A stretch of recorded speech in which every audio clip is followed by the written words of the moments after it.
Hello students, my name is Alok Semwal and in today's lecture I am going to talk about fundamental modes of vibrations in polyatomic molecules. Generally, two types of changes occur in molecules, which include molecular rotations and molecular vibrations. Molecular rotations are of very little use in analytical chemistry, while molecular vibrations are very important in IR spectroscopy. The positions of atoms in a molecule are not fixed. They are subject to a number of different vibrations.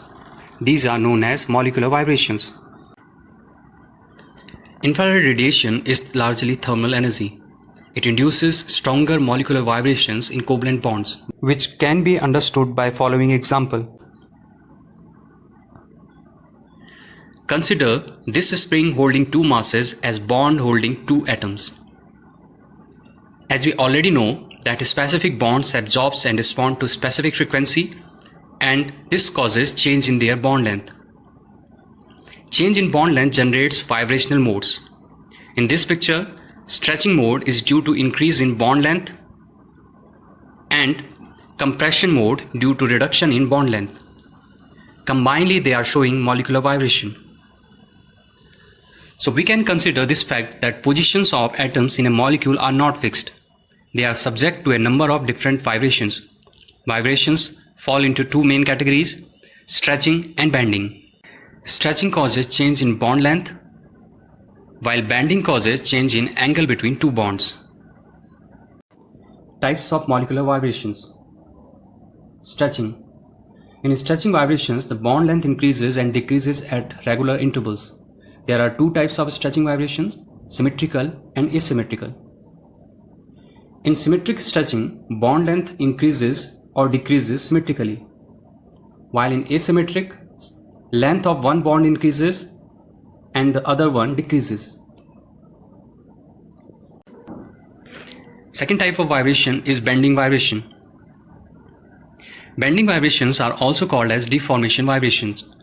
In this type of vibration, a change in bond angle occurs between bonds with a common atom. These are further subdivided into two types: in-plane and out-of-plane bending vibrations. Bending vibrations are of four types: rocking, scissoring, wagging, and twisting. In a rocking, wagging, or twisting coordinate, the bond lengths within the group involved do not change. The angles do. Rocking is distinguished from wagging by the fact that the atoms in group stay in the same plane. Rocking and scissoring are in-plane vibrations, while wagging and twisting are out-of-plane vibrations. In rocking vibration, bond angle is maintained, but both bond moves within the same plane, as in this picture, this side. In scissoring vibration, bond angle decreases.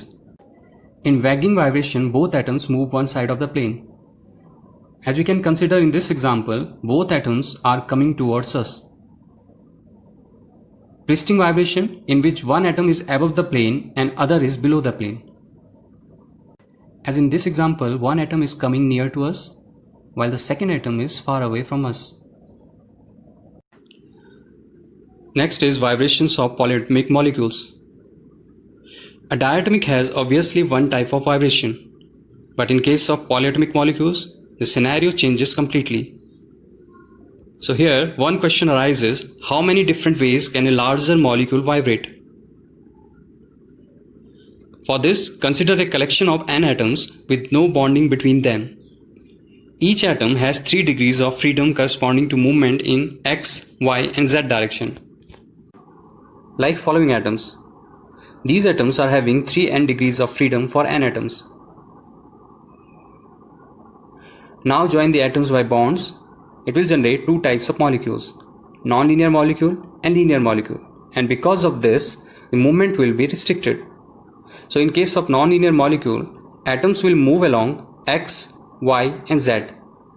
And they will rotate around x, y, and z.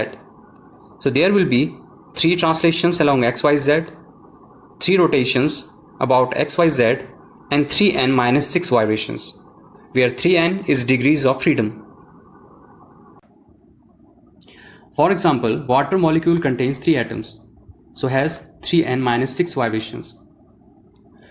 In this case, n is number of atoms, which is 3. So putting the value of n in equation, it becomes 3 into 3 minus 6 is equal to 3 vibrations. Now these 3 vibrations are symmetric stretch, asymmetric stretch, and bending vibration. For linear molecule, atoms will move along x, y, and z, while they will rotate around only y and z. Here rotation around x does not correspond to a genuine motion of the molecule, that's why we will consider only rotation around y and z. So in this case, there will be 3 translations along x, y, z, 2 rotations about y and z, and 3n minus 5 vibrations, where 3n is degrees of freedom. For example, carbon dioxide contains 3 atoms and it is a linear molecule. Now because of its linearity, it has 3n minus 5 vibrations, where n is number of atoms. Putting the value of n in this equation, it becomes 3 into 3 minus 5 is equal to 4 vibrations. These 4 vibrations are symmetric stretch, asymmetric stretch, and 2 types of bending vibrations which are different from each other.